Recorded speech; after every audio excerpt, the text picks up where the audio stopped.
Alrighty, friends, we are back. It's your favorite podcast of the week, Location Weekly. We are recording episode number 703, and I am excited just to be here. How are you, Abriana? I'm good. I'm looking a little more mended than you. How are you doing? Yeah, I'm all right. Kind of pain comes and goes. So, for those who don't know, I had a rotator cuff surgery just over a week ago. Yeah, living high on the morphine and the ice machine and all those things, but it's getting better every day. Yeah. So physio will start in earnest next week. So Awesome. we are on the road to recovery. Yeah. Yeah, healing up quickly and hopefully better than before. Yes. Yeah. Let's see. Right. Some people say that it's better than they were. So I don't know. Maybe I become a bionic arm. We'll see what happens. Well, I mean, that's what they do with the pitchers these days, right? Like they get Yeah. touched on and then they're throwing at a higher velocity sometimes because they tighten things up. I don't know. Who knows? Who Who knows? knows? We'll see where it goes. So. All right. Well, we have a good show for you, four stories we want to cover, and I'll let Aubriana kick us off. All right. Well, we've been talking a lot about retail media networks, commerce media networks, and there's still movement happening in that space. And WH Smith is deciding they want to get in the game too. So they're a North American travel retail company, and they're called WH Smith, and they've partnered with commerce media company SMG, and they're calling it the first travel focused in store retail media network in North America. I would argue it's definitely not the first travel focused retail media network, but maybe in store. I can see their angle there. But collectively, they're calling this WHS Media. And basically, what they're saying is they're going to enable advertisers to connect with consumers all across their 347 locations in the US and Canada. And they have stores at airports, rail stations, resorts, those types of places. So the idea is that they're going to have in-store retail media spend, um, and they're going to be combining the in-store and the off-site campaigns. They're saying this is going to be data-driven insights, going to engage approximately 300 million business and leisure passengers or travelers, if you will, that are passing through the North American airports daily. We know this is a huge market. It's predicted to reach like over 1.06 billion by 2028. So I think it is growing. They are saying that, they're trying to reach these travelers while they're outside their normal routines, kind of looking for opportunities for impulse purchases. Um, then they have these experts within the retail media network that are going to optimize their campaigns with different strategies. So they'll have sales data and metrics such as like impressions, click-through rates, to ensure that they're delivering on the brand's objectives. Um, and then they're activating campaigns across different touch points, right? So they're saying during peak periods like holidays, sports events, and then they're using behavioral and location data as well. So they're having some second and third party data sources that they're adding to this. For me, honestly, I don't feel like this is super new or exciting. I think the thing about retail media or commerce media networks right now is that they have some unique consumer data, right? And it is tied to a specific shopper, if you will, or a specific traveler in the case of like a Marriott type of a media network. And it's opted into. So it's like deterministic. Now, I'm certainly like not saying that context doesn't have a play. I absolutely believe that context and the future of contextual advertising is just getting started. But what I think about this is like the only context that they really have here is that they're traveling. They don't know if they're traveling for business or for leisure. So I think that there's a lack of understanding for like kind of what's happening here. So it's very like point in time relevance and not a lot further. And I do think that this has value. I'm just saying in terms of it being compared to a travel media, retail media, commerce media network, I feel like it's a little bit short for me. I think there's a great opportunity for maybe audience extension or, ways to kind of connect those dots. But I think it's important that you have data and insights, and you're able to connect things across various touch points whenever you're thinking about your digital ad spend. But to me, this is just another thing. What do you think? Yeah, I mean, everybody's jumping into the space, right? So I think if you're a retailer and you're not doing a retail media network, you're probably missing something at this point. But yeah, I mean, I would say this. I mean, you and I both travel a lot. We're constantly in airports. We're exposed to these stores, like the InMotion ones in particular come to mind, which are part of their group of retail holdings. So, I can say that I maybe 60-70% of the time I'm at an airport, I go into one of these stores, whether it's to grab, some mints or a magazine or something. I'm in there, right? So from a perspective of being able to reach a travel audience specifically, in the rail stations and the airports, I get it. I think they have a unique opportunity there. But I'll agree with you in that I think that they need to, potentially look at not just the online offline piece that they've talked about here, which I think is great, but also then how do you blend this with, reaching that same audience outside of these environments where your network is. So yeah, to me, there's other audience opportunities to layer on top of this that, should be considered. But otherwise, I think, they got to be in the game like everybody else. And so I think it's a good step in the right direction. There you go. Okay, so we're going to jump now over to talk a little bit about TikTok and a company called Komodo, Komodo. This is over in Singapore. So they've launched a travel platform. Komodo has launched a travel platform. And they're doing this together with TikTok and a company called Revolut.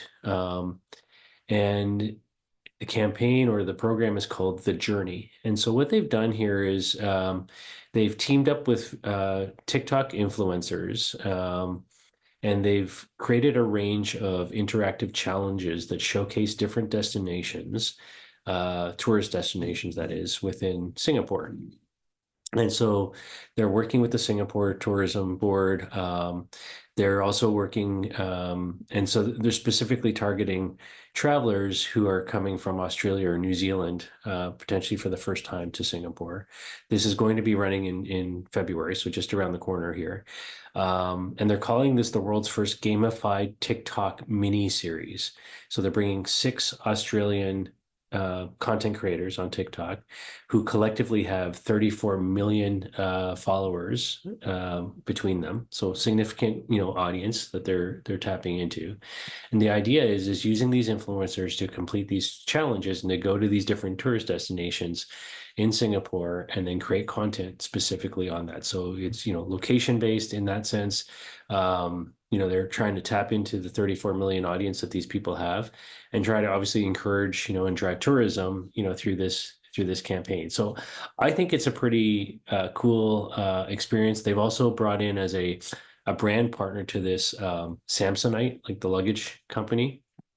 So it was unclear to me, like kind of what role they're playing. I assume there's product placement, with these influencers in these particular tourist spaces around that. So from a branding point of view, I think it could be a good exposure for somebody like that. But, kind of sticking with this travel theme and tapping into these audiences, I like it. I like that they've kind of gone and said, hey, let's use the power of these influencers. Let's drive them to specific interactive challenges in these specific locations in tourist attractions in Singapore and see if we can, kind of, bring these, people from this audience, to come and want to travel and visit Singapore. So I think it's interesting. Any thoughts from you?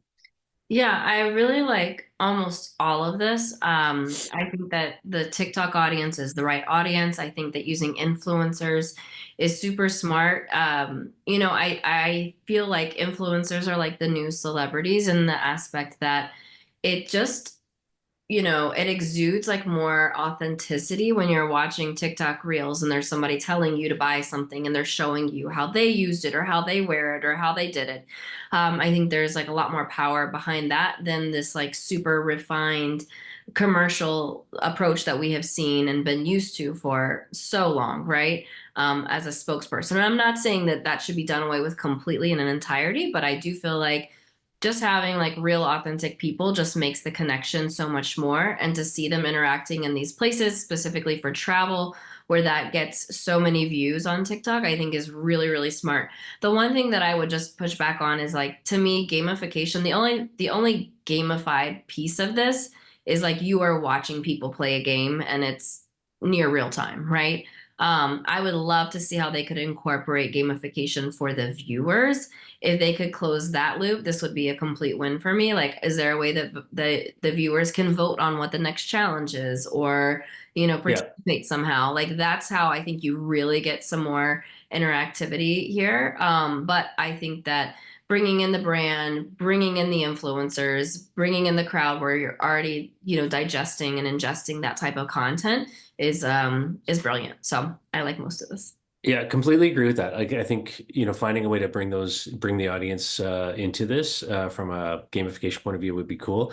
I do like, on the metrics side, they did say like they're tracking engagement rates, reach, bookings, derived from the campaign, all of that. So, maybe there's a follow-up to that where, they can, I think would also be because I know the Singapore tourism market fairly well. And they're very forward thinking from a technology point of view. I know they've done campaigns with Google and around augmented reality and different things as well. I think it would be interesting to see if like maybe the challenges themselves could be opened up to some of this audience. So it'd be fun that way. So Absolutely. okay, Yeah. moving on, coming stateside now, we're going to go to Atlanta and talk about Yeah. My old, racetrack. my old stomping grounds. Let's go to Atlanta. You know what's crazy? My husband and I have this conversation all the time. People in Atlanta like swear by racetrack and QT, and I think that they're like moving up in the world. But what's interesting to me is that like nobody has a handle on what Wawa and Sheets offer. Just doesn't happen. But they're getting closer. So I'm here for that journey. I want There you to see go. like I want to see like made to order. I want all the coffee, all the things, and they're getting closer. But what Racetrack is doing now is they've partnered with a company called AccuStore, and this is actually for more internal applications, I would say. And then the consumers are just going to reap the benefits probably without even knowing it. But AccuStore focuses on ensuring that every single location of every store, specifically these, I would say like this type of a store, which, they're focusing more on convenience stores in this aspect, but they want to make everything very specific to that location. But I would say as relevant and like brand specific as they can. So, how do you have like racetrack specific marketing and cohesion across all the different racetracks, but make it specific to each store without taxing the employees and the managers and all those people? So they announced that they've successfully deployed now this AccuStore's store profile based marketing guides at more than 580 retail locations. And what AccuStore does is they go in and they generate these marketing planning documents that are specific to each store's footprint. So, like, based on how their layout is and how you move around in there, they put this together for each store so that it's not taxing or overwhelming to store managers or associates when they come to like, hey, here's how you should set the store up or have like different marketing opportunities, whether that's in caps or product placement, things like that. So they have like this illustrated marketing planner and then they tailor that. So they're saying this is, to improve efficiency. How do they reduce errors in, productivity? That, maybe they were like deploying one marketing document across all these 580 stores. And then how does that change based on like what your footprint looks like? One store to another could look very different in how the setup goes. So anyways, the first test runs with they test ran this with a handful of stores. Obviously that worked and it was, they tweaked it and now they are deploying this across the entire store network. I don't have a lot to add here. I think this is important. I remember like when I was in college and I used to work retail at, I don't know if you ever heard of a women's boutique called White House Black Market. I worked there like part time while I was finishing school. And, every 2 weeks we would get a new planning document from corporate, right? And how we would set things up. And it was tailored to our specific footprint because some of those stores were really large, some were really small. Ours was kind of in the middle. And so every 2 weeks we would know, okay, like when we close, we're putting where does everything go? Like where does each collection live? What are we putting for the mannequins? How do we style them? And there wasn't a ton of like creative freedom that you had, but it gave a cohesion to if you went to one store and then another store, it looked collective based on that point in time.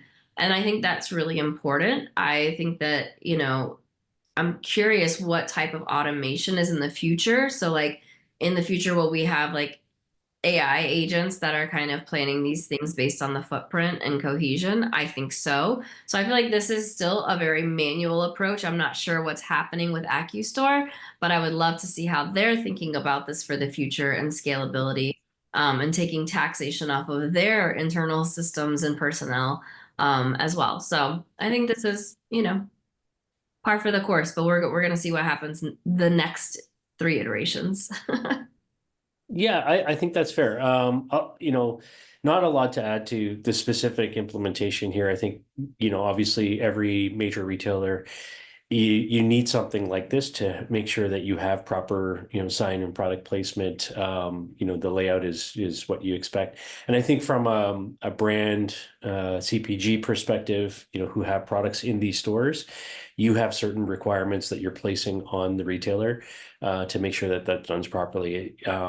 I remember, in our European operations over in Amsterdam, there's a company that is part of the LBMA over there called Roamler, and these guys had built an app, basically tapping into a mobile workforce of consumers. And what they would do is they would create these tasks because, if you're Coca-Cola, for example, you have to have reps that go around to all these stores to like manually check that your product is set up properly, the signage is correct, like all this. And this still exists all over the world today, where, these brands are spending a lot of money to have these reps go out and do this. And so having consistency in the layout and the execution and the signage and all of that, I think is an incredibly important thing. And there's lots of opportunities for efficiencies there. But what they were doing is they were having, they would create a task. And like I live, across the street from, let's say, this particular, 7-Eleven store. As a consumer, I could sign up to be the one, to replace that rep, to go in and just go take some photos of that and upload it. And, to the head office could verify that it's displayed properly. And, they're creating, work for, maybe the underemployed community, to do those kinds of things. And at the same time, reducing their costs because they don't have to have reps going out and doing that, on a payroll all the time. But, having things like this, reduce that, the error, side of it, right, significantly. So I think there's a lot of good there. And then you have task management systems like, Opteris and platforms like that, where, they're managing from a head office and pushing out like this is, to every, franchise or every, store, again, for consistency purposes and making sure things are done at certain times of day and, certain things, to your point of, working in the store environment, receiving those requests and those orders that you have to execute on. So I think it's incredibly important. So, okay, last story now. We'll shift over to T-Mobile. Made a pretty big announcement that they are acquiring Vistar, the media company, the big out-of-home, digital out-of-home media company. And I think this is a fascinating story. So the announcement is this is an all-cash acquisition, pending, of course, approvals, competition bureaus and all those kinds of things out there. But a $600 million cash acquisition. So good for, Michael and the team over there. Everybody, I'm sure everybody's super happy. We've known these guys for a long time. But, I think for me, what's really interesting about this is you have, in the out-of-home industry, the digital out-of-home industry, we've talked a lot over the last couple of years about, how location data is playing into that in terms of measuring performance, ad impressions, all of that kind of stuff, using various types of data to do that, whether it's SDK-based data or mobile operator data. And so here you have a one of the biggest mobile operators coming in saying, look, we're just going to acquire, a major player in this space. And, together with the data that we have from the cell tower side of things, with, the network now here of screens that these guys have, and all the media services that they have around that, we have a, sort of end-to-end solution now where, we control, all aspects of that and the cost that goes with that. So I think it's a brilliant move. I would not be surprised if, Verizon or somebody else, jumped in and tried to follow suit, acquiring somebody else in this space. But, had we done a prediction show this year, which we didn't get to, I probably would have said, like, you're going to see some sort of move in this space, some sort of consolidation. So I'm super excited about this because I think it says that, there's still a lot of room for growth in the digital out of home space. But I think the value of the connectivity of the data and the performance measurement side of that coming together with the screen network side of that is incredibly important. And it just speaks volumes to me of, where that industry is going. But then when you tie that back to, even what we talked about at the beginning with the retail media network, growth in that space, I can see where there's opportunities for, the data side, again, in terms of measurement, to, have an increasingly important role there. So what are your thoughts? Yeah, I think super smart. I'm not going to dive into the data piece of it. I think you've covered that very well. And that obviously is a huge upside for this type of an acquisition. I think the other part of this is, it's interesting. We saw um, for example, we saw Samsung, get into the digital out of home space for, well, out of home, in store type of space for a second and kind of pulled back. And I think that, I think that like leaning in early is actually going to be the winners here. So I think that like T-Mobile having screens in hand, and now you've got screens outside that are like, not moving. I think if you can kind of combine that, tie that with an OEM of in the house, like largest screen, I think that's going to be the winners whenever you connect all of those three components. So I'm kind of like I'm curious what their strategy is going to be from here. Like these two components make so much sense together, but like is there a what's next that they're already thinking about a few chess moves ahead. So yeah. Yeah, awesome. Well, that's our show for this week. We thank you everybody for listening and watching. This has been episode number 703. We appreciate you. If you have story ideas, reach out to us. If you want to get involved in the LBMA, reach out to us as well. If we've talked about your company today, and you have more to add, or want to correct something that we said, please reach out to us about that as well. But we appreciate you, everybody, and we thank you for your time. And of course, we'll see you next week with another show. Thanks. Take care.